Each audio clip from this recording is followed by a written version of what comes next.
from Hinman Holistic Health Institute, and today's video we're going to be talking about something that had a dramatic impact on my daughter Julia's seizures. And it was really interesting and helpful for Mike and I to learn this perspective and to see how we can integrate it into our lives. And that is the understanding of the nervous system and how important it is to have downtime in our lives and in her life, especially as we're supporting her body's healing as she was recovering from the seizures she was having. And the reason this is so impactful, especially for seizures, is because seizure activity is obviously neurological, and our brains are working with a ton of energy and information all the time. They're always orchestrating everything that happens in the body.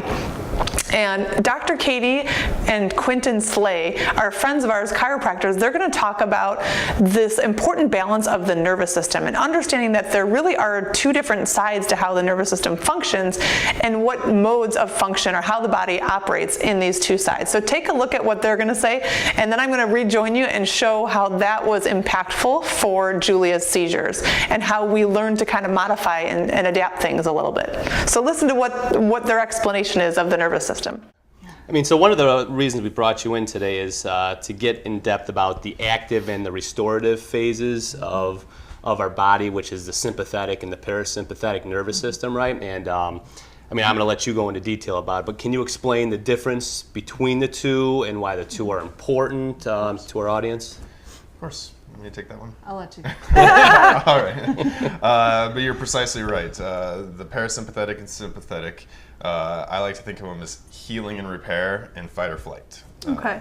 So the restorative, and what was the terms? Active. Active and restorative, 100% correct. Yeah. Mm-hmm. So, but the parasympathetic, that's for things in your body like digestion, and it runs your immune system to fight off all the bacteria and viruses that we come in contact with every day. Yeah. The fight or flight response, I think a lot of us we know a lot about that a lot more. We're more familiar. That's when we come in contact with a bear and we need to run away or fight hard. Yeah. Our bodies don't always know the difference between a bear and traffic or work deadlines. But what that does, and it's really important, is it heightens our blood pressure to get more blood and oxygen to the muscles so you can run further, fight harder. Mm-hmm. It kind of quiets your mind and focuses on the senses so you can perceive danger. It takes away the critical thinking and gives you just the gut response. It slows down, increases clotting factor, so it makes your blood kind of sticky, and just in case that bear nicks you. So it's a lot of very, very important things for health in that fight or flight. We just don't want to be in that position all the time.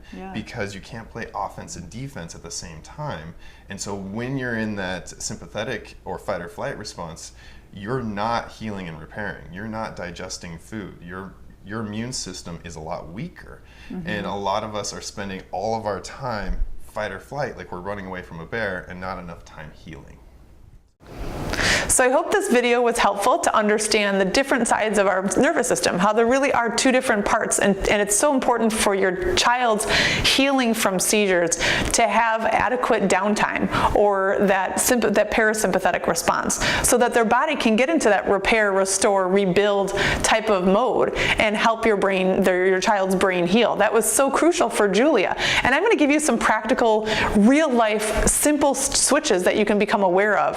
We had no idea the amount of impact fragrances, for example, could have. Scented candles, laundry detergents, different aromas and things in our house are all sensory perception stimulating things in our environment.